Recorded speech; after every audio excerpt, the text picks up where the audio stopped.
Entonces, volviendo un poco al tema aquí del código que vimos la semana pasada, este pues ya tiene un poquito más de cosas, ¿cierto? Que es lo que vamos a ver hoy. Entonces, primero que todo, el tema de las librerías. Aquí tal vez hay unas librerías que están incluidas y que todavía no hemos utilizado en lo que hemos hecho. Después viene el tema de las funciones de prueba. Estas funciones de prueba ya vimos que este constructor sirve principalmente para poder hacer que variables que se reciben aquí como argumentos de la función, de la inicialización, se incorporen como si fueran atributos de la clase o atributos del objeto específico, ¿cierto?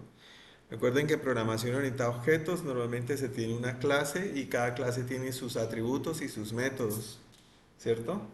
Entonces acá, pues los atributos se definen de esta forma, con self, para decir que son de esa clase. Ahora, ¿recuerdan para qué era esta static method? ¿Recuerdan el static method?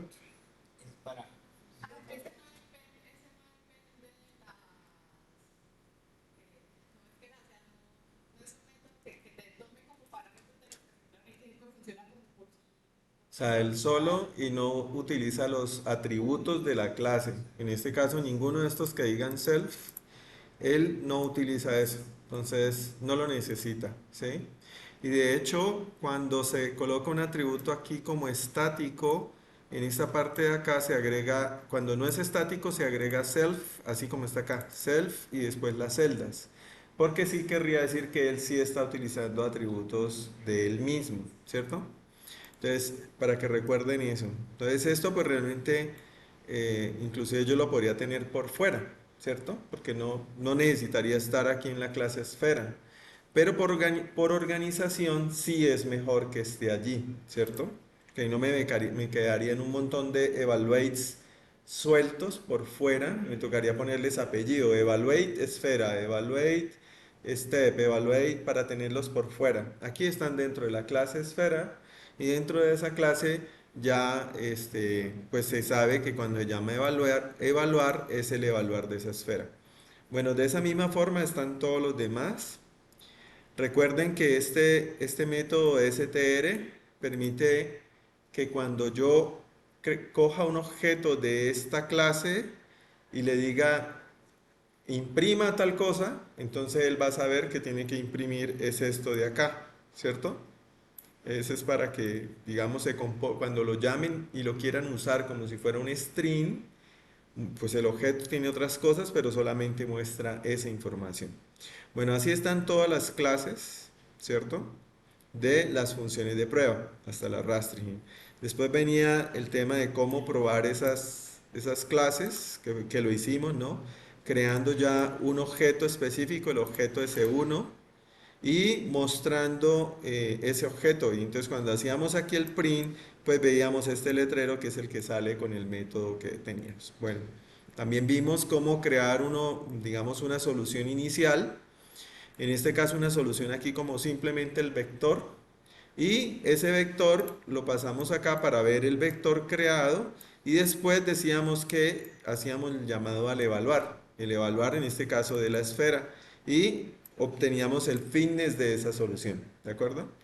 Después introdujimos la clase solución. La clase solución, en este caso, también tenía una inicialización para tener acá este, la definición del tamaño del vector que vamos a manejar, porque dijimos que acá la representación de nuestra solución iba a ser un vector, ¿cierto? El tamaño del vector, eso iba a ir en size, y adicionalmente, pues el vector como tal inicializado, un espacio allí lleno de ceros como vector solución y un fitness, en este caso de cero, para decir que está apenas inicializado. Pudimos haber colocado, y lo dijimos, un valor muy grande, o sea, por ejemplo, el mayor valor posible del tipo de dato float, para que pues de plano no nos vaya a dar que esa es la respuesta, porque como les dije, en general todos estos problemas de prueba tienen su solución en cero, ¿cierto? Cuando todas las dimensiones son cero, el fitness es 0 y ese es el valor mínimo. Entonces, pues uno podría cometer el error de, si no hace bien el algoritmo, pues quedarse con esta solución y le va a decir, uy, qué algoritmo tan rápido, de una vez en la primera iteración sacó el resultado. Y adicionalmente decíamos que esta clase solución iba a conocer un objeto de la clase función. Y de la clase función, en este caso, pues es una esfera o un step, cualquiera de ellos, ¿cierto? Entonces aquí básicamente hacíamos el apuntador a ese objeto que nos van a pasar aquí como parámetro, ¿cierto? Recordando allí hablábamos de que los valores enteros, reales y demás, que se conocen como valores escalares, se pasan por valor y los otros objetos que son compuestos se pasan por referencia, como si fueran un apuntador. Este es una especie de constructor de copia, ¿sí? En otros lenguajes es explícito que es un constructor y que simplemente lleva un argumento y se hace la copia. Acá pues lo tengo hecho de esa forma para hacer una copia de este objeto acá. Vimos el de inicialización, ¿cierto? La inicialización en este caso es una inicialización uniforme entre el valor mínimo de búsqueda dentro de la función y el valor máximo de búsqueda dentro de la función con el tamaño de la función, el tamaño que se dice que debe ser el problema. Y después de obtener el vector, o lo que llama acá las celdas, con cada uno de esos valores aleatorios, pues se hacía el llamado para hacer la evaluación y entonces ya en esta sola clase, en la clase solución, la clase agente, la clase soldadito, como la quieran llamar, que es el que nos va a ir resolviendo las cosas, él se hace responsable de inicializarse apropiadamente. ¿Sí? En este caso, él se inicializa aleatoriamente. De la misma forma, él tiene la opción de hacer el tweak. A él simplemente le dicen qué tan grande va a ser el bandwidth, el ajuste, y él se hace el cambio y asegura que no se salga de los bordes, ¿cierto? Entonces, los bordes de búsqueda, aquí están controlados los bordes, que no se salga, y si se sale, pues pone el valor del borde, que lo deja dentro del espacio de búsqueda. Y vuelve y juega el método STR para poder hacer digamos, mostrar qué es lo que tiene en forma general una solución. Después ya vimos el algoritmo de Hill-Climbing, ¿cierto? Y el algoritmo de Hill-Climbing recibía básicamente dos parámetros que nos interesan, que es el número de EFOS máximas y hablábamos de que, bueno, eso no lo alcancé a hablar tan en detalle, pero normalmente antes hablábamos de iteraciones, de el bucle hacía tantas iteraciones, pero aquí hablamos de, le cambiamos el nombre y dijimos que EFOS. EFOS es evaluaciones de la función objetivo, ¿sí? ¿Qué sucede?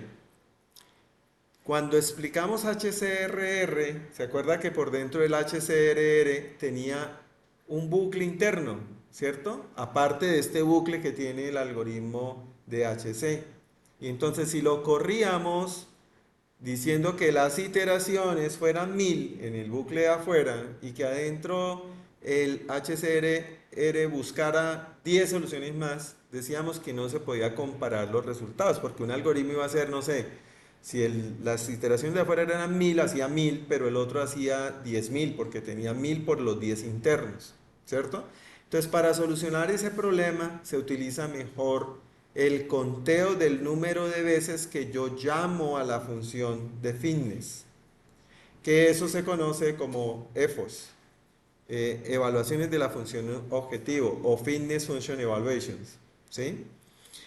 Eso es lo que normalmente manejamos acá y ya podemos observar, por ejemplo, que cuando yo estoy aquí registrando en la historia, ya registro el primer fitness que calculé digamos, en esta fase.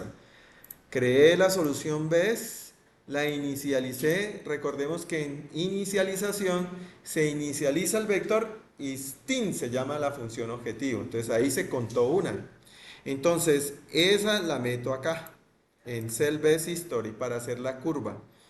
Pero además, aquí en el bucle de iteraciones, que yo sé que por dentro solamente se evalúa una vez la función objetivo, que es específicamente aquí cuando hace el tweak. Ahí hace el tweak y evalúa la función. Recordemos que aquí está en que él hace el tweak y por acá hace la evaluación. ¿cierto? Entonces, solamente se hace evaluación allí. Entonces, este bucle nos asegura que siempre se va a hacer una vez en cada bucle. Entonces, yo lo que hago es que aquí digo, desde uno hasta el máximo de EFOS. ¿Por qué desde uno? Porque aquí ya me gasté la cero, ¿cierto? Ya la gasté. Entonces, voy a crear un Fitness History que va a tener exactamente el número de EFOS que yo voy a ejecutar. Y esto pues tendremos que controlarlo bien en el HCRR, porque allá no es tan sencillo porque va al bucle interno, ¿de acuerdo?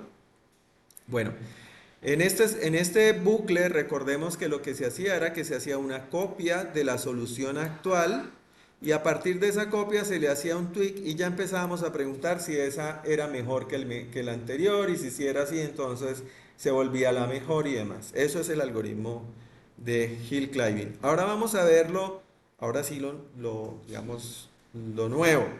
Lo nuevo es, vamos a ver el algoritmo HCRR en Python. ¿Qué tenemos acá de novedad?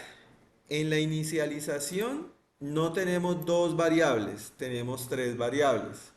Allá teníamos más EFOS y teníamos el bandwidth. Pero acá adicionalmente tenemos las optimizaciones locales. Recordemos que el HCRR básicamente hace una optimización, digamos, ¿cómo decir? Como es random restar, se supone que él hace ciertos reinicios.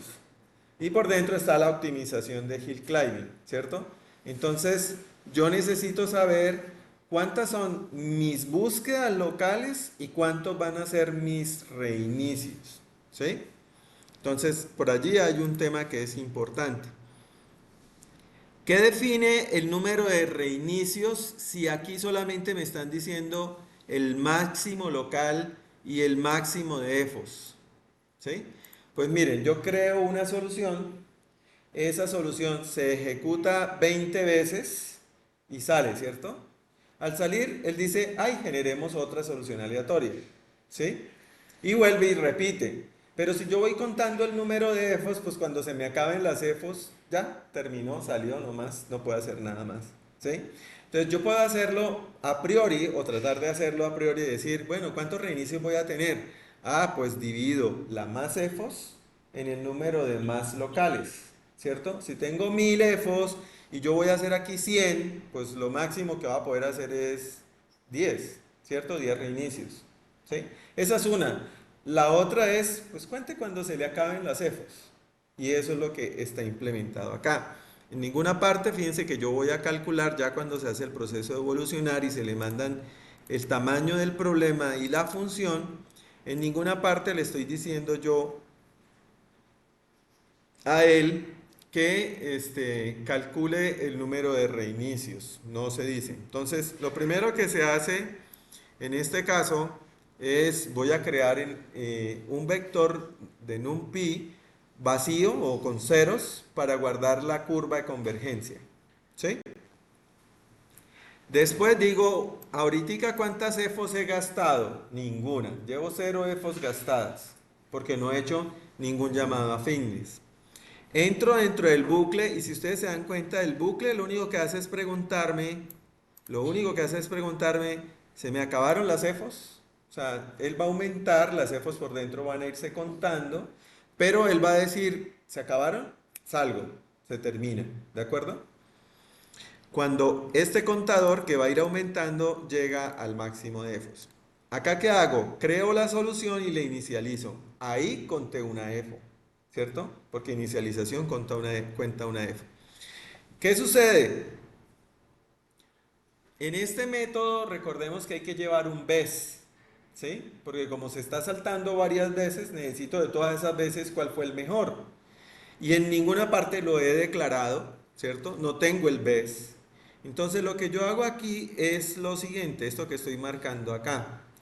Si es la primer vez, o sea, si en este momento es la primer vez que vamos a llamar a, o sea, que yo llamé la inicialización, entonces es porque no existía el vez. Entonces lo voy a crear. Entonces, ¿cómo lo creo? Simplemente me voy por acá, creo el objeto y acá hago una copia y digo esa copia es este S. ¿Sí? Entonces ya quedó S y quedó Bs con dos objetos separados, pero que tienen los mismos valores por dentro. No son apuntadores, ¿cierto? Al mismo objeto. Son dos objetos totalmente estructurados y con datos separados. Y uno se llama Bs y el otro se llama S. Ahora, cuando esto no suceda, no suceda, ¿qué pasa? Fue porque ya pasó una iteración, ¿cierto? Entonces yo ya lo que tengo que preocuparme es de saber si eso que está ahí es mejor que el mejor. ¿Sí? Eso lo vemos ahorita.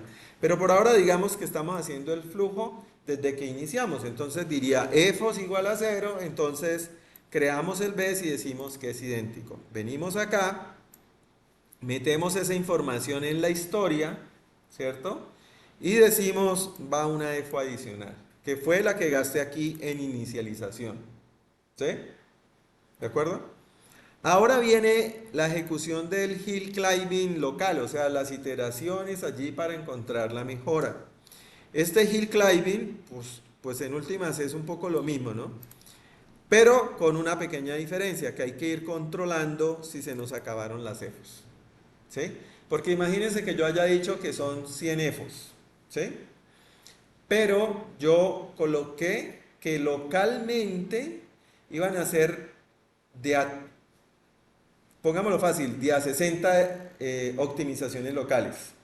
Entonces él va a entrar, va a hacer 60 optimizaciones locales, se sale, crea otro aleatorio y trataría de hacer 60. Y no podemos dejarlo hacer 60, debemos hacerlo 40 nada más y en los 40 sálgase.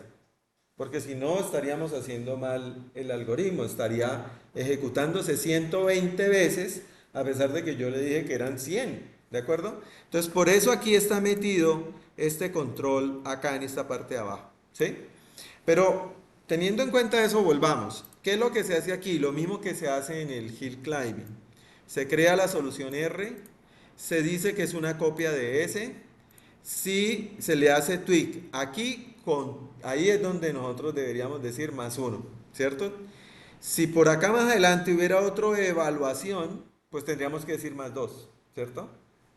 Ahora, preguntamos, ¿esta solución es mejor que la mejor solución? Si sí, la definimos como que ese se mueve allá. Si además esa es mejor que la mejor solución, si además es mejor que la mejor solución, entonces la volvemos la mejor solución. ¿De acuerdo?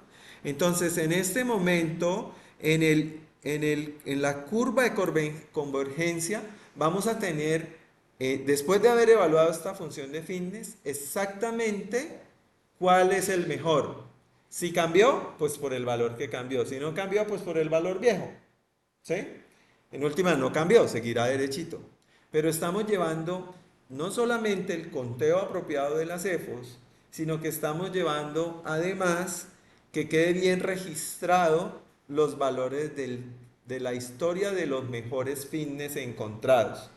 Porque si no, la curva de convergencia nos quedaría como con huecos, como que yo aquí pude haber, en este momento de esta iteración de acá, pude haber encontrado una solución que fuera mejor que la mejor, pero no la estoy mostrando en la historia, la pongo después del bucle for. Entonces, el bucle for sería como, no, yo muestro la mejor después de cada bucle de a 20. Entonces, en estos 20 no lo muestro, sino mostré este valor que representa lo que salió de allí. Pero yo necesito para la curva de convergencia, imagínense que va a llevar FO0, mejor fitness, FO1, mejor fitness, FO2, mejor fitness. Eso es lo que necesito, ¿de acuerdo? Entonces por eso hay que llevar bien sincronizado lo que uno va almacenando en la curva de convergencia con respecto a las EFOs. Ahora sí, cuento la EFO. Si se acabaron las EFOs, pues me salgo de acá. Si me salgo de este for, aquí me estoy saliendo solo de este for, del interno. Entonces esto nos resuelve el problema de 60, subo 40 y me saca. No me deja hacer 60, me saca. Pero si hubiera algo más en el de afuera, pues podría desarrollarse. Pero resulta que aquí este bucle no tiene nada más acá y él sube y dice EFO se acabaron. Entonces pues se sale. Entonces estarían bien contadas el número de EFOs, estaría bien creada la historia de la curva de convergencia. ¿De acuerdo? ¿Ok? La técnica es la que vimos en clase. Lo que pasa es que ya implementarlo para que esas cosas funcionen, pues se le tiene que meter todos esos detallitos, ¿de acuerdo? Bueno, ahora vamos a mirar el llamado como tal de este algoritmo. Esto es lo que yo empiezo a llamar el experimento, ¿sí? El experimento es cuando usted ya tiene hecho el algoritmo y lo ejecuta y mira cuáles son los resultados. Para ejecutarlo, usted tiene que definirle muy bien cuál es el problema que va a resolver, pero tiene que además definirle los parámetros al algoritmo, ¿cierto? Y después ver los resultados. Ese, digamos, es el experimento. Ahora, nosotros también tenemos que tener en cuenta que la ejecución de un algoritmo, que es basado en random, basado en aleatoriedad, si yo lo corro y lo vuelvo a correr, puede que si no controlé las semillas me dé resultados diferentes, ¿cierto? Eso ya lo hemos hablado, entonces por eso es importante controlar la semilla. Entonces, eso es lo que está aquí definido en lo que sería mi problema, mi experimento. Primero, por este lado está lo de la semilla, ¿cierto? Controlo la semilla. Por el otro lado, defino el problema y defino los parámetros, ¿cierto? Digamos, técnicamente el problema es la esfera. Estos son los parámetros con los que yo voy a llamar el algoritmo. Y, ay, me fui. HCRR. Y aquí está. Y pues aquí hago el llamado bueno, la creación del objeto y aquí hago el llamado a la evolución para que me entregue los resultados. Y los muestro, en este caso pues son estos resultados, no voy a correr eso para que, pues no es importante. En este caso es el mejor fitness, este es el vector solución, ¿cierto? Y bueno, aquí vuelvo a repetir bueno, mentira, este es la curva de, la curva de convergencia de la ejecución del algoritmo, que son estos dos valores los que se están imprimiendo acá. El fitness, este fitness que es el mejor debe coincidir con el último fitness reportado en la curva de convergencia, ¿sí?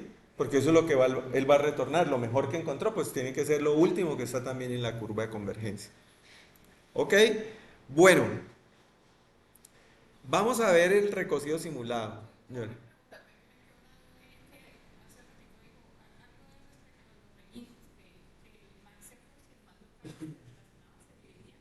Sí, lo que pasa es que yo acá no lo hago, ¿sí? Pero automáticamente se está haciendo.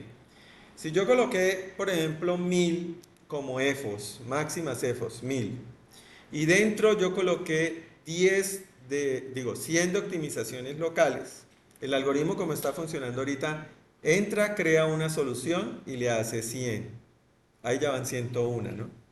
Entonces, para que nos cuadre la cuenta, digamos que es 99, ¿sí? Entonces, él genera una aleatoria y la optimiza 99 veces. Ahí ya van 100. Entonces, se acabaron esas 100, sube y genera otro reinicio. Ya van 2. Y lo optimiza 99 veces, ¿cierto? Entonces, técnicamente, en el ciclo se están haciendo 100 iteraciones. Partiendo de una aleatoria, 99 dan 100. Entonces, automáticamente yo estoy haciendo 10 reinicios, porque si estoy haciendo 1000 y EFOS en total, pero adentro solamente se ejecutan 100, pues 1000 dividido en 100 da 10 reinicios automáticamente. ¿Sí? En la emisión de ese vector que está, histórico que se está imprimiendo, entonces sería 1000 EFOS, exactamente. Sí. Sí, porque por dentro yo puedo hacer o poquitas o muchas, pero tengo que irlas llevando el registro del mejor. ¿Sí? Entonces, yo puedo hacerlo así, o podría llegar y decir desde afuera, dividamos 1000 en 99, bueno, en 100, y poner afuera, en vez de tener este bucle hasta que se me acaben las EFOS, hacer un for de 1 hasta 10. Un for de 1 a 10 y por dentro un for de 1 a 99, no, 99 veces. Con la que yo creo aleatoria me darían las 100 y tal. Y entonces ahí lo puedo cuadrar. Lo que pasa es que no es práctico. Porque usted quiere probar, usted quisiera probar, no, yo quiero ahora 1500 EFOS, pero quiero de a 12, de a 120 iteraciones internas. Cuando tú divides no te va a cuadrar exactamente tanto, sino que te van a quedar, por decir algo, 25.3 reinicios. Entonces eso ya no te va a funcionar. El algoritmo, ¿qué haría? Te haría 23 reinicios o te haría 24 reinicios, pero no te puede hacer 23.5 si tú tienes eso con un contador entero. ¿Sí? Acá sí funciona, porque tú dices, yo quiero que sean por dentro 120 y voy a ponerle 1500. Pues él, ¿qué va a hacer? Él te va a hacer todos los reinicios que se puedan y tal vez el último reinicio, si tú le decías que eran 120, ese último reinicio no alcanza a ser 120, alcanza a ser por ahí 85. Pues eso le quedó, pero se hicieron todas las EFOS. Y así sí puedes comparar algoritmos, porque todos están haciendo el mismo número de evaluaciones de la función objetiva. ¿Sí? Entonces, por eso es que no está implementado así y es mejor. Bueno, me voy a saltar aquí el de recocido simulado. Ahorita vamos a ver primero la teoría de recocido simulado y después vemos la implementación. Y me voy a ir pasando aquí a unos gráficos. ¿Sí? Entonces, este gráfico, bueno, que es una función básicamente que me hace esto, una curva de convergencia, se las presento. Esa curva de convergencia, en este caso, está hecha para este algoritmo de recocido simulado, ¿de acuerdo? Simplemente corrí el algoritmo y le dije, muéstreme la curva de convergencia. Entonces, así deben verse todas las curvas de convergencia. Si quedaron bien, cuando yo pongo que me dibuje tres curvas de convergencias, o sea, para el mismo problema, tres algoritmos. ¿Sí? Para el mismo problema, tres algoritmos. Si yo quiero que me las grafique, las curvas de convergencia deberían verse así, pero todas deben llegar hasta el final en el lado derecho. ¿Sí? No puede quedar una más larga y otra más corta. Si una quedó más larga y una quedó más corta, quiere decir que por dentro no estás guardando bien la curva de convergencia. ¿De acuerdo? Voy a mostrarles aquí más abajo. Esta sería así. ¿Sí? Fíjense, ahí están los tres algoritmos comparados. En este caso, en el problema de la esfera. Y podemos ver que para este problema el hill climbing es la mejor solución. Desde muy tempranas evaluaciones de la función objetivo, él ya había encontrado su óptimo, ¿sí? Y después ya no bajó. Mientras que en este caso el recocido simulado, porque como él tiene una estrategia de vez en cuando gastar energía por allá para ver si por otro lado puede haber algo mejor, pues la curva de convergencia es más mala. A pesar de todo, llega también, digamos, a un punto bueno. Y el hill climbing, que también está haciendo como brincos locos, le sirve, pero no fue la mejor opción para la esfera. ¿De acuerdo? Pero entonces lo importante para darme cuenta si la curva de convergencia quedó bien hecha es que las curvas caigan o no caigan, porque el hecho de que caigan o no caigan depende ya de la dificultad del problema, de si el algoritmo es bueno para resolver el problema. Pero sí tienen que terminar todas en el 5000, si usted, bueno, en 50.000, si usted dijo que eran 50.000 evaluaciones, todas tienen que llegar hasta allá. ¿De acuerdo? Bueno, entonces este método pues no se lo voy a explicar, básicamente aquí está el código fuente, él recibe la curva de convergencia que es un vector, recibe la función que se está optimizando, que en este caso es f, y se recibe el algoritmo que se está, digamos, que generó esa curva de convergencia. Estos valores de f y ALG básicamente son para sacar los letreros acá. Curva de convergencia de la esfera fulana de tal. Recuerden que eso sirve para eso. Y adicionalmente, el algoritmo, pues para sacar el nombre del algoritmo que sale acá en la cinta. ¿Sí? Es para eso que se hace. Ahora, hay dos, ¿cómo se dice? Hay dos métodos de curvas de convergencia en el código. Está este que solamente me genera una curva de convergencia para un algoritmo. Este. Entonces, pues acá, sacar este letrero, curva de convergencia para la esfera, pues esta línea. Ah, no, perdón, es esta línea, el título. ¿Sí? Y fíjense que acá f es la función. Cuando yo le digo str, pues me saca lo que nosotros teníamos en el método str, ¿cierto? Entonces por eso sale acá curva de convergencia no sé qué. Ahora, que yo tengo que decirle que esta curva de convergencia me saque este letrero, esta etiqueta para esa curva de convergencia, pues eso básicamente está aquí, donde yo le digo que la etiqueta para esos datos básicamente, pues termina siendo el algoritmo en string. Y entonces me saca el texto del algoritmo, que es lo que yo tengo allá en el método str, que es esto de acá. ¿Sí? ¿De acuerdo? Y bueno, y lo demás. Y hay otro método que es lo mismo, pero no solo te grafica una sola curva de convergencia, sino que tú pasas aquí en Fitness History, mandas básicamente un arreglo de las curvas de convergencia. Entonces, las curvas de convergencia son arreglos, ¿cierto? Pero ahora esos arreglos los metes en una lista o en un arreglo, ¿sí? Y los recorres, pinta el primero, después pinta el segundo y después pinta el tercero. Y eso se hace con este bucle que está acá, ¿de acuerdo? Porque pues usted también tiene que mandar la lista de los algoritmos para que le salgan los nombres bonitos, ¿cierto? Entonces, eso está aquí implementado, lo revisan, si ya tienen preguntas, pues me cuentan. Y obtenemos esta curva. Ahora sí vamos a ver el experimento. Este experimento sí, tienen que poner muchísima atención porque ya está cuadradito para que haga todo lo que uno necesita de, digamos, de ejecutar un experimento y que me entregue resultados que me interesen. Entonces, ¿cuáles son los resultados? Para hacer los resultados, no voy a correr todo porque se me demora y le voy a poner poquitas EFOS para poder... Esto tiene 50.000. No. Voy a correr acá primero esto que son las librerías. Ahí apenas se va a conectar. Ya se está conectando. Ya quedó conectado. Corremos las funciones. Después de que corramos las funciones, no voy a probar esto. Corremos la clase solución y corremos el algoritmo de hill climbing, el de HCRR. No corro el experimento. Voy a correr el de recocido simulado de una vez para tener esa compilación. Corro el de curva de convergencia. Corro el de curva de convergencia de varios gráficos. Y ahora sí nos vamos al experimento. Bueno, en el experimento va un concepto que no hemos visto hasta ahorita y es las repeticiones.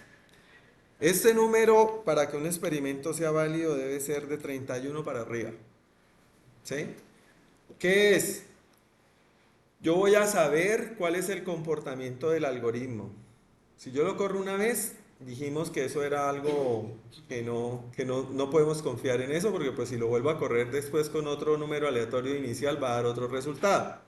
Entonces, lo que normalmente se hace es, usando en lo que en estadística se veía como el teorema del límite central, que dice que si una distribución tiene un comportamiento más o menos como una distribución normal, si tiene por lo menos un número de superior a 30 muestras, pues eso sí se puede decir que tiene una media y una desviación estándar que tiene cara de distribución normal. Bueno, esa es la idea del teorema del límite central.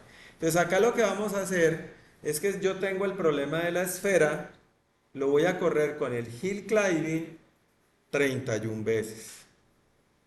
Y al final yo cojo los resultados obtenidos y con esos resultados saco el promedio, lo mejor, lo peor, bueno, el tiempo que me demoré, o sea, las estadísticas que quiera sacar, ¿de acuerdo?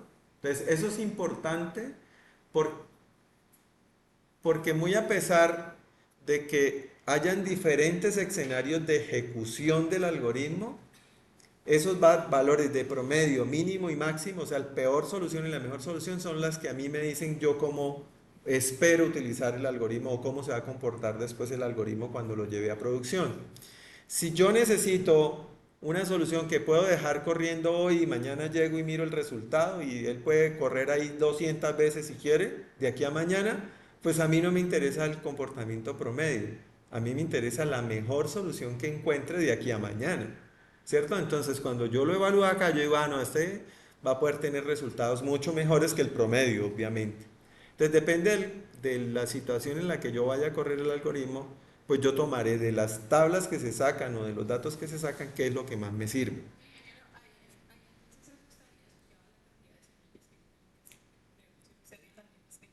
31 semillas se van a poner. En este caso las semillas automáticamente se ponen 0, 1, 2, 3, 4, 5 hasta 30, hasta 30, de 0 a 30, ¿cierto? Algunos son más, ¿cómo se dice? Como más cuidadosos con eso y dicen, no, pues colocámosle números primos, ¿sí? Entonces colocan 0, bueno, colocan digamos 1, digamos que 1, 3, 1, 2, 3, 5, 7 y de ahí. Entonces hacen la lista de los números primos y simplemente sacan el valor de esa lista para tomar primos diferentes como números aleatorios o como semillas aleatorias. Yo lo he probado y yo no siento una diferencia sustancial en eso, porque pues el pseudo generador aleatorio pues te va a generar de todas formas una distribución uniforme. Entonces no, realmente no lo he visto la utilidad de ponerle esa complejidad, esa complicación al tema. Ahora, el número de EFOS, normalmente cuando usted se va a comparar, esto también es un tema de análisis, ¿sí? Porque si tú estás comparando un algoritmo que va a salir a producción o varios algoritmos, vas a compararlos para saber con cuál quedarte y va a salir a producción para que funcione en tiempo real, o sea, la respuesta tiene que ser ya, milisegundos. Pues el máximo número de ojos tendrán que ser muy pequeñas y usted tendrá que calibrarlas para decir el número de defos que le estoy colocando corresponden a 0.2 segundos de ejecución. Y con eso pues yo estoy seguro de que va a poder pasar a producción. Pero en otros escenarios como el que les dije ahorita, yo puedo irme y dejarlo aquí hasta mañana, pues en ese escenario tal vez 50.000, 100.000, 200.000 no sea nada porque 200.000 ejecuciones implica que en ejecución eso va a ser 2 horas de trabajo. ¿Sí? Entonces 2 horas se acaba y arranca otra vez 2 horas y se acaba y arranca otra vez 2 horas, diferentes semillas a ejecutar y mañana yo miro y escojo cuál es mejor. Entonces, depende del contexto. Yo acá, el contexto es que ahorita tenemos poquito tiempo para ponernos a esperar media hora para que corra, entonces la voy a poner solamente 500 EFOS, ¿sí? ¿Y por qué 500 EFOS? Porque yo de una vez voy a probar varias funciones. Pues no las voy a probar todas porque también pues cada una que meta se va a demorar más. Aquí están todas, las que yo tengo arriba, pero voy a probar solamente estas cuatro, ¿sí? Entonces las meto en una lista. Al hacer esto estoy creando el objeto, ¿no? Simplemente no le estoy dando nombre y está quedando ahí el objeto sin nombre en la casilla function sub 0, function sub 1, function sub 2 y así sucesivamente. Pero ahí creé el objeto step, el shuffle, el ACLI y el greenwood. ¿Listo? Ahora, aquí estoy creando los algoritmos con los parámetros que voy a utilizar para su ejecución, ¿sí? Y en efecto, las más EFOS para todos los algoritmos, las más EFOS para todos los algoritmos es la misma, es esta acá. No le estoy poniendo más EFOS diferente a cada algoritmo porque estaría mal para compararlos. Y bueno, todos los otros parámetros que tenga que ponerlos. Y creo aquí mi lista de algoritmos con los objetos que acabé de crear allá arriba. ¿De acuerdo? Entonces, básicamente en el concepto que ustedes ven en Java o en C# o en algún lenguaje de programación en objetos, esa lista es una lista de objetos y básicamente estamos haciendo polimorfismo. Para mí, todos esos tres objetos son llamables de la misma forma, ¿cierto? ¿Qué sucede? Uno en Java o en C#, cuando uno programa, uno tiene que crear una clase de funciones y de esa clase de funciones ponerle unos atributos y unos métodos que comparten todas las que se parecen a ella, las que van a depender de ella. Y debajo, todas estas clases, esferas, step, no sé qué, heredan del de arriba, ¿cierto? Entonces tú creas un arreglo de funciones y después pones los objetos. ¿Por qué? Porque es que allá todo es fuertemente tipado, es decir, tú no puedes arreglar, hacer un, bueno, ya sí lo puedes hacer, pero más adelante.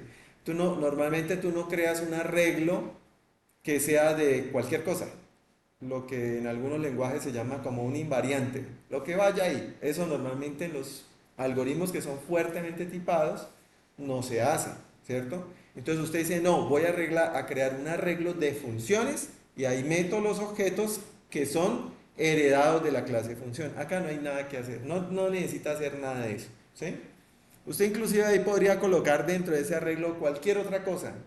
Coma, así como coloqué ahí HC, HCRR, SA, coma y meter step. ¿Sí? Entonces el arreglo es de cualquier cosa. Yo lo puedo hacer. Que lo deba hacer es otra cosa. En este caso no lo debo hacer. Porque el algoritmo está diseñado para que cuando recorra o coja un objeto de allí, le pueda aplicar el método evaluate. ¿Sí? Y si yo meto otra cosa, otro objeto que no tiene ese método evaluate, pues no va a funcionar y el algoritmo va a marcar error. Ese error lo voy a ver en tiempo de ejecución, no lo voy a ver en compilación. Esa es la ventaja de los otros algoritmos, de los otros lenguajes de programación. Normalmente si usted mezcla cosas, él en compilación le dice aquí va a pasar algo malo, ¿sí? Y usted no sale a producción, o sea, no ejecuta el algoritmo teniendo el error. Que hay que tener cuidado con eso porque básicamente esto es como que la compilación no se preocupa de sus errores, esos son sus errores, suerte a ver, cuando vaya a ejecución, usted se va a dar cuenta de los errores, ¿de acuerdo? Entonces ya tenemos aquí un arreglo que tiene todos los algoritmos que vamos a correr, tenemos aquí el arreglo de todas las funciones que vamos a correr y adicionalmente aquí estoy creando un data frame.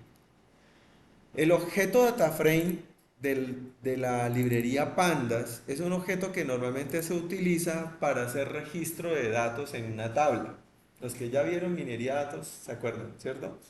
Entonces, básicamente es como armar una tabla. Esa tabla va a tener unas columnas. Las columnas son problema, algoritmo, average fitness, standard deviation, el best fitness, el worst fitness y el tiempo de ejecución. Esas son las columnas de la tabla. Y aquí yo le estoy diciendo qué tipo de datos van a tener. Entonces el problema es un string, el algoritmo es un string, el nombre del algoritmo, el fitness y bueno, todos estos de aquí son valores numéricos, float. ¿De acuerdo? Entonces ahí creé la tabla. ¿Por qué? Porque es que en esa tabla voy a meter los datos. Cada vez que corre un algoritmo, pim, pim, pim, voy colocando los resultados allí. ¿Cierto? No de cada ejecución. Ahí no voy a meter los datos de cada ejecución. Voy a meter los datos ya de las 31 ejecuciones y de una vez guardo la peor, la mejor, el tiempo promedio de ejecución y demás para ese algoritmo en ese problema concreto. ¿De acuerdo? Ahora bien, venimos acá y ¿qué hacemos? Tenemos varias funciones. En este caso tenemos 4 funciones, step, ACLI, bueno y demás. Y voy a recorrerlas. Voy a recorrer las funciones. Entonces, cogemos la primera función, step.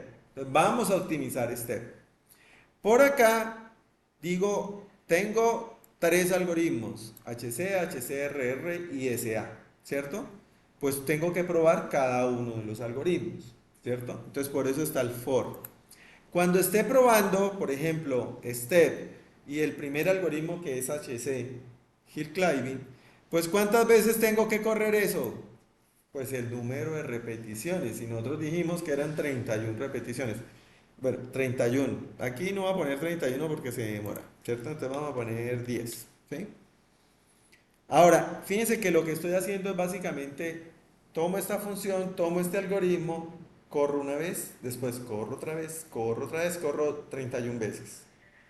Ya resolví la función 1 con este algoritmo. Ahora, el otro algoritmo, una vez, dos veces, 31 veces para el segundo algoritmo. Después el tercer algoritmo, 31 veces y se acabaron los 3 algoritmos. Sube y ahora ya cambia de función. Ya no es step, sino es ACLI, bueno, la que seguía en la lista. ¿De acuerdo? Ese es el ciclo que se hace. En ese ciclo, pues yo tengo que ir guardando datos, ¿cierto? Tengo que ir guardando, deme la lista de todos los fitness que va, los mejores fitness que está. Corrió la primera vez, ¿cuál fue el fitness? Corrió la segunda vez, ¿cuál fue el fitness? Corrió a 31 veces, ¿cuál fue el fitness? ¿De acuerdo? Eso tengo que guardarlo y de ahí yo saco cuál es el mejor, cuál es el peor, cuál es el promedio y cuál es la desviación estándar. ¿De acuerdo? Y tendré que guardar el tiempo de ejecución. Este primero, este es el mejor fitness, pero se demoró tantos segundos. Lo corrí otra vez y cuántos segundos se demoró y cuánto fue el mejor. Y eso tengo que irlo guardando. Entonces, para eso son estas variables que están aquí. ¿Sí? Estas variables. ¿Sí? El tiempo del algoritmo, el fitness, el peor fitness, el mejor fitness, y la desviación estándar, el promedio, la curva de convergencia. Y aquí viene un complique un poco más importante y es que yo normalmente yo no voy a hacer una curva, si yo ejecuté 31 veces, el mismo algoritmo yo no voy a hacerle 31 curvas de convergencia. Pues no es que no pueda, puedo hacerlo, pero normalmente no nos sirve. Lo que uno espera graficar es la curva de convergencia promedio. ¿Sí? Eso es lo que uno espera graficar. Ahora, algunos algoritmos, algunos artículos, de hecho yo tengo así algunos artículos, uno muestra no solamente la promedio, sino también la peor, la mejor y la peor. ¿Sí? Como para decir, esto está entre estos valores. Aquí no vamos a graficar, sino solamente la promedio. Entonces, claro, cuando usted corre el algoritmo, así como lo hicimos ahorita, el algoritmo me va a entregar cuánto tiempo se demoró ejecutando. Eso lo tenemos aquí por fuera. No está dentro del algoritmo, pero lo tenemos acá. Me va a entregar el mejor fitness que encontró y me va a entregar un vector que es la curva de convergencia de esa ejecución, ¿cierto? Entonces, ¿qué hago? Yo cojo todas las curvas de convergencia, las 31 curvas de convergencia, que son vectores de la misma longitud, y filita a filita, celdita a celdita, las sumo y las promedio. O sea, las sumo y las divido en 31. Sumo, divido en 31. Sumo, divido en 31. Al hacer eso estoy sacando el promedio. ¿Sí? Entonces la curva de convergencia al final es el promedio de cada uno de los valores en cada una de las EFOs del algoritmo. ¿Sí? Eso es todo. Técnicamente no es sino eso. Ahora, ya vimos que aquí se inicializan estos valores, ¿cierto?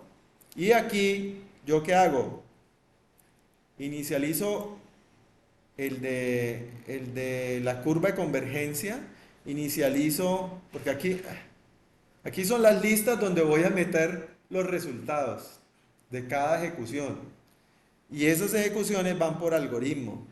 Entonces, para este algoritmo, para el que estoy entrando ahorita, pues yo voy a crear una curva de convergencia, un best fitness y un tiempo el tiempo de cada repetición, de ejecución.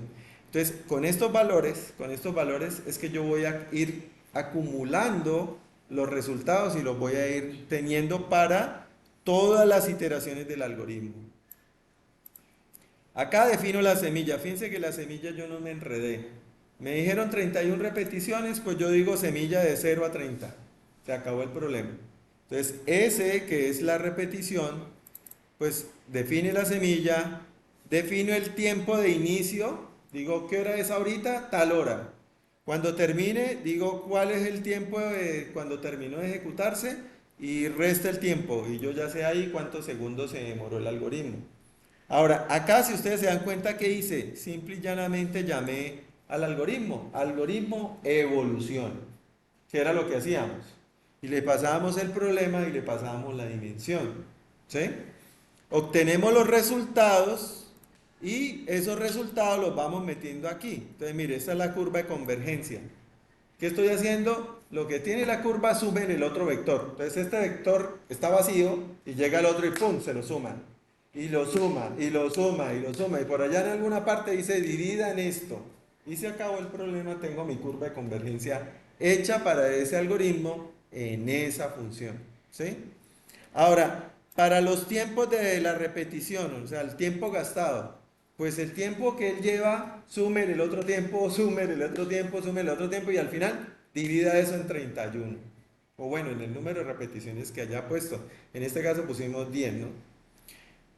Y para el Best Fitness, pues aquí sí, resulta que para no tener que ponerme a mano a calcular el peor, el mejor y todo eso, los voy metiendo en un vector de NumPy. Y NumPy tiene después, le dice uno a ese vector, deme el promedio, deme el mayor, deme el peor y deme la desviación estándar. Entonces, ahí sí no me puse a acumular, a meterlo solo en uno porque no podía después sacar eso. Finalmente hago eso, mire, lo que les decía, divido la curva en el número de repeticiones, divido el tiempo en el número de repeticiones y aquí calculo, en este caso, del best fitness, que era todos los best fitness de las 31 repeticiones, le digo que me dé la desviación estándar del best fitness y por acá están todos los demás, los mejores, los peores y demás. Finalmente, ¿qué hago? Inserto esa fila de registros en el data frame. Entonces ya me va a quedar mi data frame con los resultados. Ahorita cuando lo corramos vamos a poder ver que en los archivos de acá del Colab va a aparecer un archivo y ese archivo pues nos va a tener la información de los reportes de todas las ejecuciones. ¿Cómo lo hago? Pues simplemente digo, para cada uno de los algoritmos haga el favor y guarde esta información que está en los vectores que yo he almacenado allí. ¿Sí? Y para más, grafique la curva de convergencia. ¿Sí? Entonces la curva de convergencia, por ejemplo, si ustedes pueden ver acá, esta es la curva de convergencia de el step, no me dejó, bueno, este es del step para los cuatro algoritmos, para los tres algoritmos, hill climbing con reinicios y recocido simulado. En este caso, no se ve hill climbing para step, es malo, ya lo hemos visto, ¿cierto? Porque como tiene plateas, pues se queda estancado ahí y no es capaz de salir, ¿cierto? Y por el contrario, el que mejor funciona es el de reinicios, ¿sí? Desde muy antes, bueno, y esto es importante, miren, si yo por ejemplo estoy haciendo un algoritmo en donde yo digo no, tengo solamente ciertos segundos de ejecución y tengo esa curva de convergencia, pues yo de una vez, si yo, esta fuera la curva promedio, ¿no? Que en este caso es la curva promedio. Si yo miro esta gráfica y me dicen a mí, ¿usted cuál de los dos prefiere? A la final en 5000 casi que son iguales, ¿cierto? En 50.000 casi que son iguales. Pero si usted me dice cuál prefiere, pues yo a ojo cerrado le digo que HCRR, porque HCRR desde muy antes está encontrando la solución. Entonces, si el algoritmo no puede correr 0.2 segundos, sino 0.180, ahí tiene más posibilidades de obtener mejor resultado este. ¿De acuerdo? Entonces, eso es importante por eso. Bueno, esto les queda como para que se lo lean bien detalladito y demás, pero en últimas, él te hace todo eso. Voy a correrlo para poder ver el archivo, porque el archivo sí se me borra cuando se desconecta el collab. Ahí ya está empezando a ejecutarse. Creería yo que estas curvas ya, creería yo que ya terminó. ¿Sí? Entonces, miren, por ejemplo, esto. Yo ya puedo abrir el archivo para esto. Esta es la curva de convergencia ya salvada a un archivo. Esta uno la importa y la pone en el paper o lo que sea.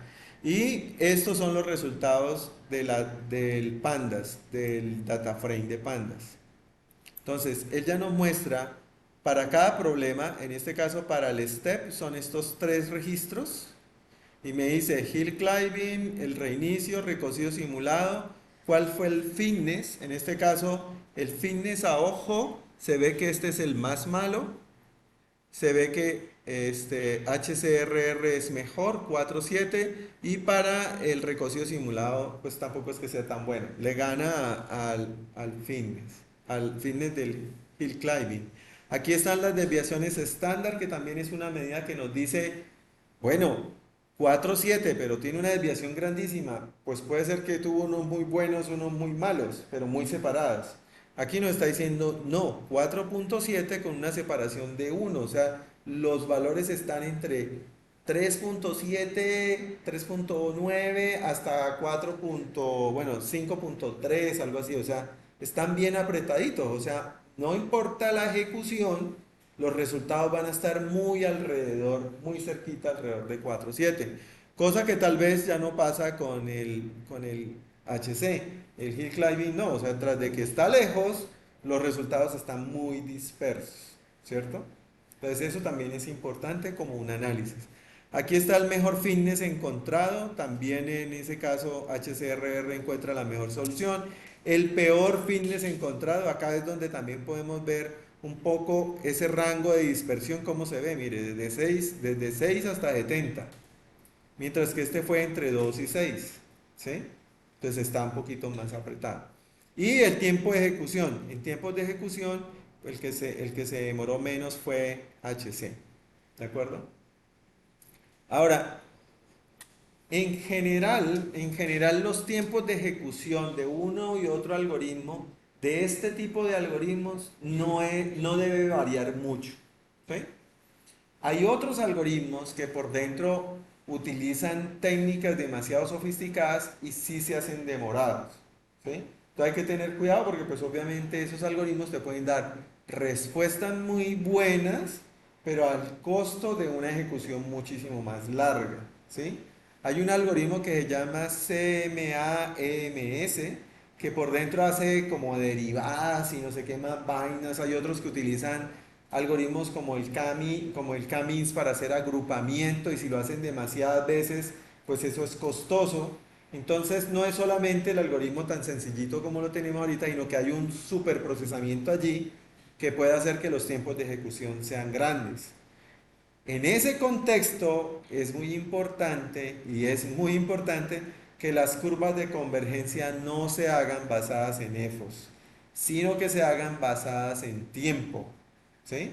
Usted cada cierto tiempo va grabando, o sea, llevamos tanto tiempo de ejecución, llevamos este fitness, llevamos este tiempo de ejecución, llevamos este fitness, porque así puedes hacer una comparación justa. ¿Cierto? Porque si un algoritmo puede hacer allá magia buscando antes de llamar un fitness, pero esa magia se demora más que evaluar un fitness, pues no estaría siendo justo, ¿de acuerdo? Bueno, ah, claro está ahí, más o menos, el barrido, tienen que mirar bien el algoritmo, ¿no? Entonces vamos a mirar, claro, el algoritmo de recocido simulado o el método de recocido simulado es una metaheurística. Recuerden, quiere decir que no hace algo para no quedar atrapado en un óptimo local, ¿cierto? Bueno, vamos a ver esto básicamente, qué es lo que él hace como estrategia, el pseudocódigo y unas cosas que son claves del algoritmo.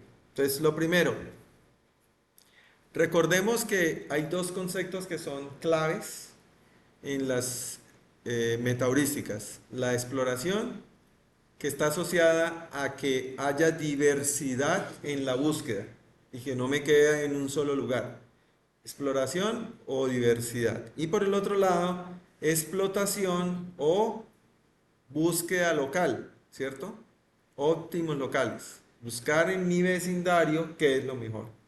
Entonces, eh, hay diferentes formas de hacer este tipo de, digamos, de algoritmos o de que un algoritmo implemente la exploración y la explotación. Ya, por ejemplo, vimos que HCRR está haciendo eso.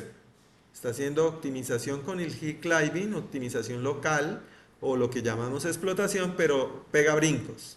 Esos brincos están inyectándole al algoritmo diversidad, exploración. ¿De acuerdo? Pero hay otras formas de hacerlo. Es como, por ejemplo, ajustar el procedimiento de tweak. ¿Sí? Y eso ya lo habíamos alcanzado a mencionar en una sesión anterior. El tweak ahorita es uniforme entre menos un bandwidth y un bandwidth. Así lo estamos haciendo. Pero yo les decía que en la naturaleza hay unos animales, varios animales. En este caso voy a mencionar el pajarito cucú. Y el pajarito cucú tiene algo que llaman los vuelos de Levy. Y los vuelos de Levy tienen una distribución de Levy. O sea, ustedes en estadística pueden ir y buscar, así como buscan la distribución normal, pueden buscar la distribución de Levy. La distribución de Levy permite que usted en general se comporte como la distribución normal, es decir, aquí alrededor de la media, de acuerdo a mi desviación, yo puedo obtener valores. Pero de vez en cuando pega un brinco lejos de la media. ¿Sí? Eso no lo hace, en general no lo hace un generador de números aleatorios basado en la distribución normal. Pero con vuelos de Levy o con la distribución de Levy sí se puede hacer eso. Entonces, él en general hace optimización local, pero de un momento a otro se le chispoteó y se fue para otro lado. Entonces allí hizo un movimiento que automáticamente es una diversidad. ¿Sí? O sea, es un valor hacia un punto lejano de, digamos, el vecindario en el que él está. Entonces, miremos por ejemplo acá la distribución normal. Esta es la distribución normal, pues yo tengo aquí ya graficado estas dos distribuciones normales. Y aquí hay algo que es importante. La distribución normal, una de las cosas básicas es su media, en este caso ambas medias tienen distribución cero, pero una tiene como desviación estándar 1 y la otra tiene desviación estándar 3, ¿cierto? La 3 es la roja y pues podemos ver que obviamente es más ancha, ¿cierto? Y si yo la pongo muchísimo más ancha, pues va a decir que en general los números van a estar distribuidos, obviamente según una distribución uniforme, pero pues van a poder salir números lejanos, ¿cierto? Existe la probabilidad, tal vez un poco baja, pero mire, acá tiene una probabilidad más o menos de 0.055 de que ese valor salga, ¿cierto? Entonces, si yo tomo una así que es más agujita, pues yo estoy asegurando que realmente haga más optimización local. Esto da posibilidad que sea más amplia. Entonces, esa es una forma sencilla. La otra es lo que les digo, no utilizar la distribución normal, sino utilizar la distribución que es vuelo de Levy, que es más o menos como esta, pero aquí vuelve a tener una subidita y cae. ¿Sí? Entonces eso es lo que da que tenga unos de allá por allá lejos una posibilidad de tener. Entonces esa por ejemplo es una alternativa. Entre más grande ponga yo la desviación estándar, pues en últimas es como haber puesto un bandwidth más grande y yo puedo salirme de lo que podría considerarse como un espacio de búsqueda local. Otra estrategia es ajustar el procedimiento de selección. Cambiar el algoritmo para que en lugar de subir baje la colina. Entonces, esta es como yo tomo la decisión de subir o de bajar. Estamos minimizando, entonces de bajar. Entonces el algoritmo HC lo que hace es, el siguiente valor es mejor que yo, o sea, es más bajito, sí, me voy para allá. Sí, me voy para allá. Sí, me voy para allá. Pero resulta que de vez en cuando dice no y lo acepta. ¿Sí? Entonces ahí, o sea, con una cierta probabilidad muy pequeñita, yo puedo decir, no, pues no siempre acepte que se vaya para uno más bajo, que se vaya de vez en cuando para uno un poquito más alto. ¿Sí? Entonces, en la pregunta que nosotros hacemos allá, si el R tiene un fitness que es mejor que el de S, entonces ese se vuelve R, ¿cierto? No, pues ahí le agregamos, si es mejor o es menor, si es minimizando, si es menor que ese, ah, sí, no. Ah, entonces, por el else, pues yo digo, bueno, lance un número aleatorio entre 0 y 1 y si es menor que 0.5, acéptelo. Entonces, ahí yo estoy haciendo que él, de un momento a otro, con una cierta locura, se vaya para otro lugar que no es tan bueno como el que tenía, ¿cierto? O sea, que no es, su regla no es totalmente determinística. Irme si me voy para un lugar mejor. Si no, no. Esa es mi regla determinística. Me voy para un lugar si es mejor que donde estoy y si no, no. Aquí no, aquí ya es, me voy para un lugar que es mejor en el 99.5% de las veces y en el 5% de las veces, 0,5% de las veces acepto un camino malo. Y no me importa, en ese caso no me importa qué tan malo, pudo haber sido muy malo, ¿sí? Que tal vez no es la implementación apropiada. Vamos a ver que recocido simulado hace eso.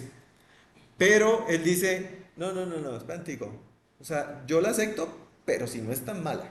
¿Sí? No como lo que yo les dije ahorita. O sea, porque pues también ya es irme para otro lugar totalmente loco, ¿cierto?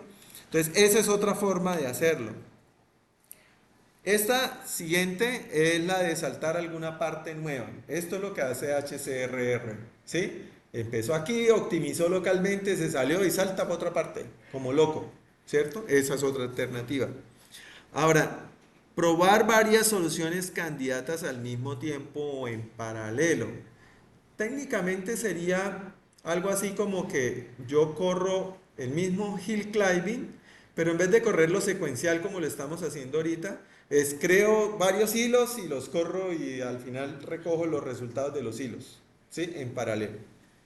Entonces hay varias formas de hacer eso. Ahora, bueno, esto era lo que ya les decía. Esta es una forma de cómo se puede generar un número aleatorio con distribución normal. Pero pues hoy en las librerías eso, casi todas las librerías de números aleatorios uno le puede decir, deme un número normal con desviación estándar cero y ¿con qué? Con media cero y desviación estándar uno o con la desviación estándar que yo quiera. Entonces, pues no sé, pero igual fíjense, es muy sencillo. Simplemente yo voy a generar, bueno, aquí me dicen específicamente cuántos vectores o valores voy a convolucionar. Y aquí hago un bucle y si ese bucle me da el número entre los valores mínimos y máximos que yo quiero generar, entonces pues lo pongo allí y ya lo acepto. Es muy sencillo. Bueno, pero lo que les digo, eso ya existe en todas las distribuciones, en todas las librerías. Bueno, lo que hacía, por ejemplo, el de Hill Climbing por la máxima pendiente con reinicios, básicamente él hacía acá, si ustedes recuerdan, eh, acá, acá estaba haciendo una búsqueda local, pero de una vez él generaba varios vecinos, ¿sí recuerdan? Él generaba varios vecinos. Y de esos vecinos miraba cuál era el mejor y ese que era mejor lo reemplazaba, ¿cierto? Entonces, este también tiene una cosa que era que yo me estoy optimizando, ¿cierto? El que es con máxima pendiente, recuerdan que era, yo estoy aquí, genero 10 fantasmas y de esos 10 fantasmas escojo el mejor. Pero yo pregunto, si usted es el mejor, pero usted es mejor que yo, sí, sí, sí, me voy, si no, no. Y vuelvo a generar otros 10 fantasmas. Ese es el de por la máxima pendiente, ¿cierto? Pero el de reinicios, él llegaba y generaba 10 fantasmas. Escogía de esos 10 fantasmas cuál era el mejor y se iba para allá. Entonces, de una u otra forma, allí estás viendo que existe la posibilidad de que se vaya para algo mejor o para algo peor, sin control. Ahí no hay control, pero es una forma de salirme de óptimos locales. ¿De acuerdo? Entonces, eso es lo que se estaba haciendo con ese señor. Bueno, esto lo acabé de decir de las librerías y ahora sí el recocido simulado. Bueno, el recocido simulado es un algoritmo que uno diría, ay, metaheurística es la primera vez que lo escucho. Desde 1953 está el recocido simulado y el hill climbing mucho antes. Básicamente este método se basa en la forma en cómo la gente en fundición, bueno, en forjas, enfría el metal.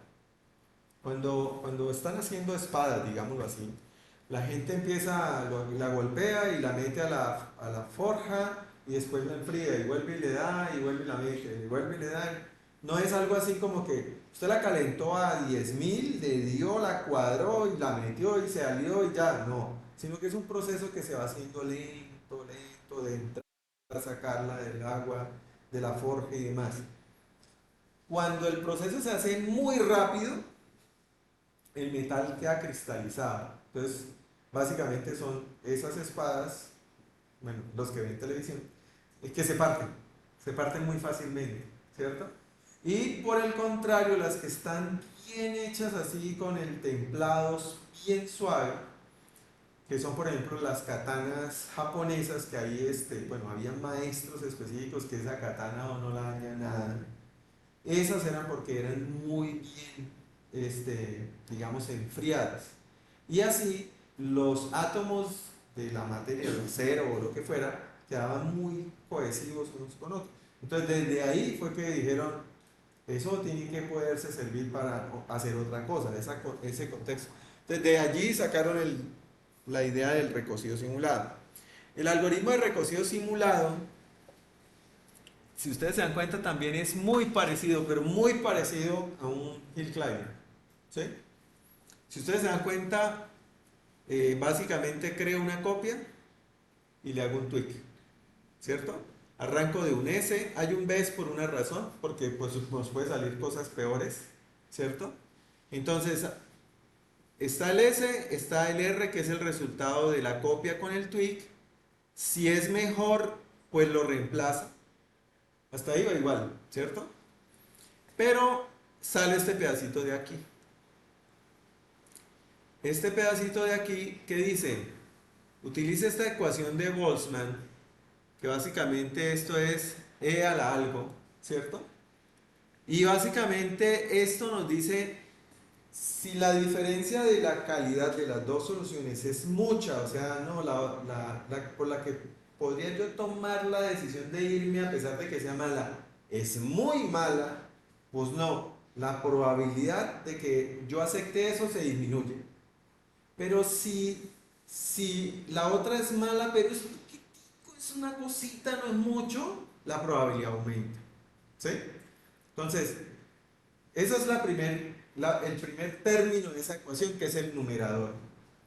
Pero el segundo término de esa ecuación es en qué iteración vamos o en qué EFO vamos. Si vamos en las primeras EFOs, denle oportunidad. ¿Sí? O sea, aumenta la probabilidad. Pero si vamos ya al final, no. Dele poquitico porque es que ya vamos a acabar. No nos vamos a poner a bloquear aquí para otro lado si ya estamos terminando y lo que necesitamos es afinar el resultado que encontramos hacia algo mejor. ¿Sí? En últimas, y eso casi todos los algoritmos lo hacen, si yo dibujo una curva de convergencia, al principio de las EFOs, ellos tratan de gastar tiempo explorando. Explotan, pero más tiempo explorando. Pero a la medida que va avanzando y se va acabando el tiempo, ya no exploran, sino que explotan. ¿De acuerdo? Ese normalmente es un poco la idea. Entonces, acá el T de abajo es la temperatura y está asociada a las iteraciones. Al principio, usted tiene una temperatura alta, entonces, tranquilo hermanito, busque, ¿sí? Pero al final ya se te están acabando las iteraciones, no busque mucho, o sea, tendría que ser muy parecida porque ya se me va a acabar el tiempo. Y eso es la ecuación de Boltzmann, la que está allá. Con esa ecuación se define una probabilidad, ¿sí? Básicamente es eso. Eso te va a dar un número entre 0 y 1. Y usted tira un número aleatorio ahorita. Y si ese número es menor que eso, pues entonces la acepta. Es decir, le está dando el chance de que ya se es mala. Pero estamos en momento de aceptar malas, pues la aceptamos. Y entonces aplica la asignación. ¿Sí? La asignación se aplica si es mejor de una. O si en este caso es malita, pero no tan malita, y estamos en tiempo justo para aceptar. ¿De acuerdo? Ese es el cambio. Ahora, eso involucra que necesitamos llevar este valor de temperatura, que debe arrancar en un valor grande, ¿sí? En el peor de los casos, digamos que es el número de EFOS. ¿Sí? Normalmente no se hace así, normalmente uno lo maneja entre 100 y casi cero, no cero, y lo va disminuyendo linealmente o lo puede ir disminuyendo geométricamente. ¿Sí? Normalmente donde yo lo he utilizado, lo que mejor funciona es el decrecimiento geométrico. ¿Sí? Entonces, por ejemplo, arranca en 100 y usted en cada iteración al valor lo multiplica por 0.99. Entonces, la primera vez es 100, la siguiente por 0.99, pues 99. La siguiente lo multiplica por 0.99 y ya 90 y tanto algo. Entonces, el decrecimiento es como así, ¿sí? No es lineal. Que usted también puede hacerlo lineal y ¿cómo dicen? No se le niega nada a nadie, pero en general funciona mejor el decrecimiento geométrico. Ahora, esta es T, la temperatura, ¿cierto? Inicial, alta, y por acá se decrementa la temperatura, como le digo, lineal, geométrica, bueno, y hay otras alternativas. Ahora, obviamente tenemos que tener un BES, porque como aquí pude haber dado un salto a una posición más mala, pues si fue más mala, pues registremos los bets, ¿no? Porque si no nos podemos ir quedándonos, o sea, el algoritmo puede llegar y decir, voy bien, voy bajando, ¿no? Voy bajando, ay, aceptemos una mala, se subió, se le acabó el tiempo y se quedó con esa. No. ¿cierto? Por eso hay que ir llevando cuál es la mejor. Entonces, con eso logramos eso. Si la calidad de esta que salió de aquí es mejor que la de BES, pues entonces la reemplaza. Si no, no. Entonces, fíjense que el algoritmo termina siendo bastante sencillo. ¿Sí? ¿Sí lo entienden todos? ¿O hay preguntas? ¿No? Bueno, este, digamos que acá estoy dando un ejemplo de valores en donde las distancias son grandes entre una solución y la otra, y como son grandes, pues las probabilidades se hacen cero, se hace no le dé probabilidad. Mientras que si son iguales, arriba la distancia, el valor va a ser cero, e a la cero da uno, ¿cierto? El numerador da cero, no importa que haya en el denominador, e a la cero da uno. Entonces ya tiene probabilidad 100%, quiere decir, acéptela porque son iguales, pues váyase para allá o quédese acá, da iguales porque es la misma, ¿cierto? El mismo fin. Y por ejemplo, esta solución es un poquito menos mala de estas, entonces aquí la probabilidad aumenta, ¿sí? No estoy mirando en este caso el impacto de T, del tiempo, de la temperatura que lleva en la infusión. Pero este es el efecto que les acaba de explicar. Al principio se pueden aceptar soluciones, bueno, al principio no, soluciones que son muy malas, comparado a donde yo estoy, pues van a tener poca probabilidad o cero. Y soluciones que son más bien parecidas a mí, que son malas, pues van a tener un poquito más de probabilidad. Básicamente es eso. Ahora, el tema del tiempo, ¿cierto? Entonces vuelve y juega. Aquí tenemos una diferencia en el numerador grande y en este caso el tiempo de ejecución, digamos que es 100, bueno, la temperatura es 100, o sea, está iniciando la ejecución del algoritmo. Entonces, esto dividido en esto da menos 0.95, pues le da oportunidad. Fíjense, puede ser mucha la diferencia, pero como estamos al principio, exploremos. ¿Sí? Porque es mucha la diferencia. Ahora, esta de aquí también tiene mucha diferencia, porque es el mismo valor, pero ya estamos como en la mitad de la vuelta, en la mitad de la iteración, del proceso de optimización. Al hacer este valor e a la menos no de qué, entonces ya la probabilidad es 0.14, ya disminuye mucho más. Y si tengo esa diferencia tan grande, pero ya estoy casi al final del algoritmo, pues no, casi cero. ¿Sí? Pues básicamente ese es el efecto de las dos cosas. Y es importantísimo. O sea, si usted va, no sé, yo quiero hacer de una nueva versión de un algoritmo y quiero hacer, pues tiene que tener en cuenta esto. O sea, tú no puedes nunca hacer que un algoritmo esté explorando al final, más que explotando. No tiene sentido. Porque ya se te está acabando el tiempo y tú lo que necesitas es, allí donde estás, encontrar lo más cercano que sea mejor.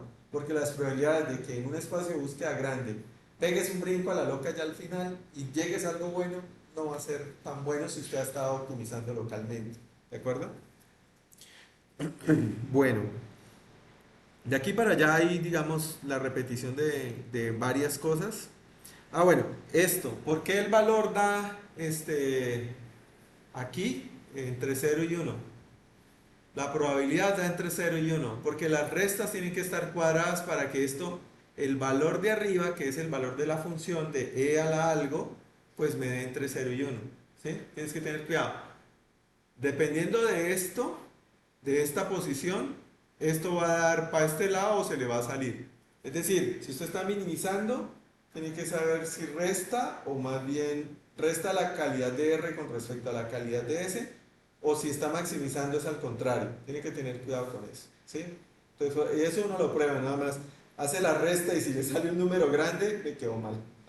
Porque quiere decir que te estás yendo es para este rango de acá, para el lado derecho acá a este lado y no para este lado de acá.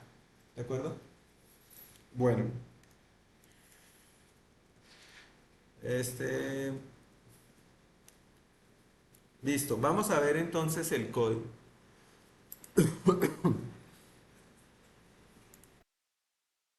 Entonces volvemos acá.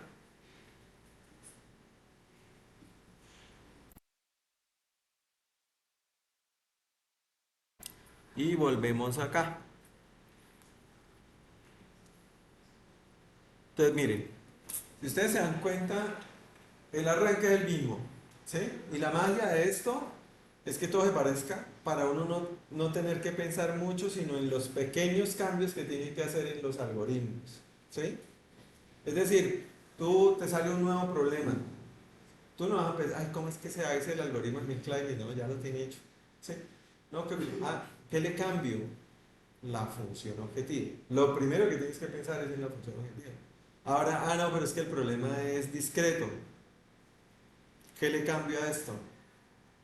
Pues simplemente en el vector, cuando yo hago la inicialización, los valores tienen que ser enteros. Ya no van a ser floats. Y pues estarán de acuerdo al problema. No, pero es que el problema es binario. A esto, ¿qué le cambio? Que pues hago la inicialización solamente va a poner en el vector o 0 o 1, o más. Pero en general no estoy haciendo una transformación desde cero a pensar todo desde cero, no, es reutilizar toda esa plataforma que tiene allí y adaptarla al problema que uno tiene. ¿De acuerdo? Bueno, fíjense que yo aquí coloqué temperatura 100, ¿sí? Para mí la temperatura es 100 y por acá, ¿no? Es acá, ¿sí? Yo digo, esta es mi temperatura inicial, pero yo digo aquí T, que es igual a la temperatura inicial. Y después yo digo acá, T es igual a T menos eso dividido en el número de F. En última lo estoy haciendo linealito, ¿sí? Totalmente. Yo sé que eso tiene que llegar a casi cero, no puede llegar a cero, porque si llega a cero nos quedaría una división por cero en el E a la quality de R menos quality de S dividido en T. Ahí ese T, si es cero, pues nos saca error. No puede llegar a cero. Entonces va a ir disminuyendo y esa disminución va en proporción al número de EFOS. ¿Sí? ¿Listo? Entonces ahí ya está. ¿Qué más hago? El best fitness para sacar la curva de convergencia, creo la solución inicial, estoy utilizando los mismos métodos de la inicialización de todos los otros dos algoritmos. ¿Sí? En últimas, no le estoy agregando nada, sino solamente el esquema que el algoritmo hace de búsqueda. Pero el tweak es el mismo, la inicialización es la misma, todo es igual. Entonces, cuando yo comparo los algoritmos, yo sé que ahí lo mejor es que le funciona mucho mejor los reinicios, cuando yo veo los gráficos, que es la clave de ese algoritmo. Punto. No, o sea, yo no puedo cuando hago un experimento tratar de sacar conclusiones sobre partes del algoritmo si las partes de los algoritmos no son iguales y hay una diferente, ¿cierto? Es decir, si yo tengo dos algoritmos y acá la inicialización se hace igual, ¿cierto? Aquí los cambios o los tweaks se hacen iguales, pero aquí la estrategia de búsqueda es A y la estrategia de búsqueda B. Pues cuando yo los comparo, yo sé que el problema de que este le fuera mal o de que a este le fuera bien es la estrategia de búsqueda, ¿cierto? Pero si yo aquí hago una inicialización aleatoria uniforme y aquí hago una inicialización normal, media cero y desviación estándar 1, y aquí tengo una estrategia de búsqueda A y una estrategia de búsqueda B, pues ya no sabes, ya sabes cuál algoritmo es mejor, pero no sabes por qué. ¿Sí? Porque ya hay dos componentes, entonces pudo haber sido que fue mejor la estrategia de búsqueda, pero pudo haber sido mejor la inicialización. Entonces tendrías que hacer ya un poco más de cosas para poder saber exactamente qué parte del algoritmo es la que es responsable de la mejora o que se dañe el rendimiento. Bueno, entonces acá vuelve y juega, creamos el BES, acá definimos la temperatura inicial con este valor de 100, lo vamos a ir decrementando en cada iteración, creamos nuestro R, le aplicamos la copia, le hacemos el tweak, lo mismo en inicialización y en tweak se hacen ¿cómo se dice? Las evaluaciones de la función objetivo. Aquí cambio la temperatura, la reduzco, ¿cierto? Linealmente. Genero un número aleatorio entre 0 y 1. Si Se calcula acá la ecuación de Boltzmann, en este caso está para minimización, entonces el fitness de donde estoy menos el fitness de la nueva solución, ¿sí? Para minimización. Si fuera para maximización, tengo que ponerlas al contrario. Ahora, calculo aquí la ecuación de Boltzmann, después vengo acá y digo, esta es mejor que la otra, si sí, de una pase, o si este número es menor que esta probabilidad que acabé de calcular acá arriba. Entonces, si eso sucede, pues lo puedo cambiar. ¿Sí? Listo. Y entonces ahí ya quedo seguro de que estoy aceptando porque es mejor o aceptando dándole el chance de que aceptemos una movida mala en un cierto momento de la ejecución del algoritmo. Y aquí pregunto si la solución que obtuve es mejor que el B, si lo meto como la mejor solución y lo meto aquí en la historia de la curva de convergencia. Fíjense que es bastante, o sea, desde que uno entienda el algoritmo allá y ya tenga más o menos el, digamos, el concepto de la implementación acá, se vuelve básicamente la tonería y pintura, o sea, realmente sencillo.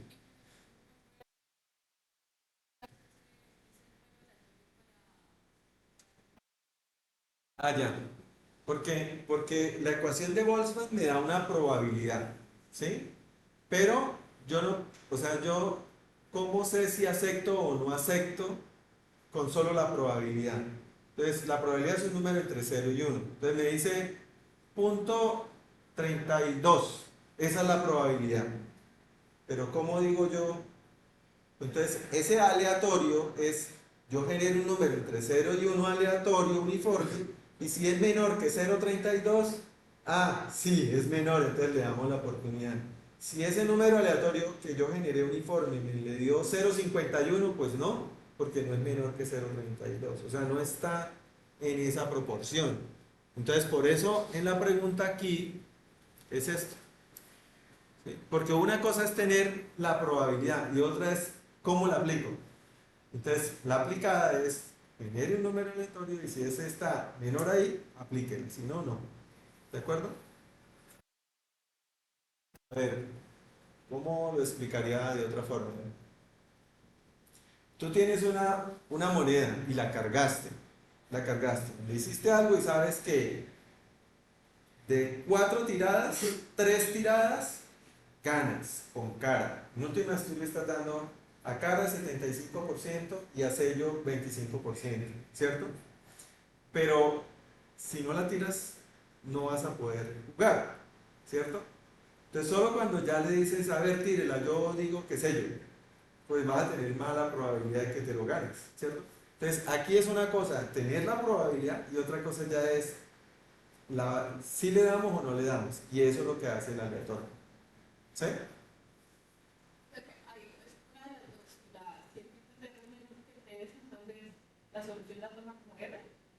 Sí, o sea, si llega a suceder que la probabilidad fue 32 y el número que generé aleatorio fue punto 20, entonces dice, sí, está entre 0 y 0,32, no quedó entre 0,32 y 1. Entonces, como quedó aquí, sí le doy la posibilidad de que haga el cambio. ¿Sí? Entonces, cuando yo tengo probabilidad de 1,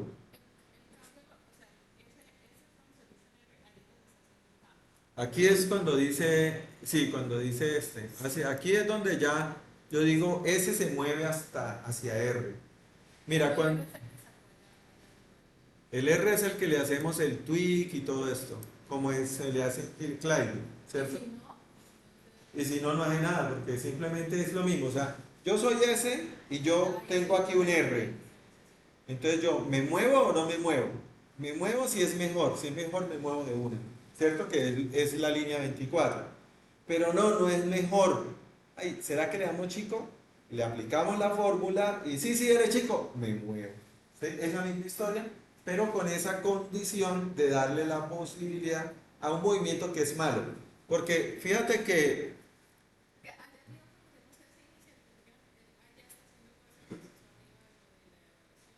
sí, sí, sí. Recuerde que en inicialización se hace la inicialización del vector aleatorio y se hace el llamado a evaluar y sacar el fitness. Y aquí en el tweak recuerda que también se hace lo mismo, se controla que no se nos salga del espacio de búsqueda Y ahí también se hace la evaluación, ¿sí? Entonces, sí, o sea, R tiene su resultado y S tiene su resultado. Mira, cuando estos dos son iguales, cuando estos dos son iguales, el fitness de los dos es igual, esto aquí da cero. Dividido en lo que sea, da cero. ¿Ya? ¿Ah? ¿Ya? ¿Sí?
Entonces, entonces mira, si son iguales, si son iguales, ese va a ser cero. Voy a la cero, da uno.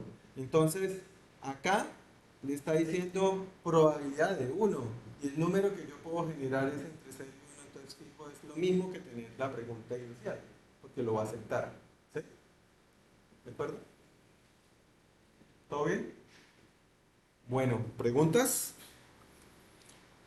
¿O todo claro? ¿Mm? ¿Sí?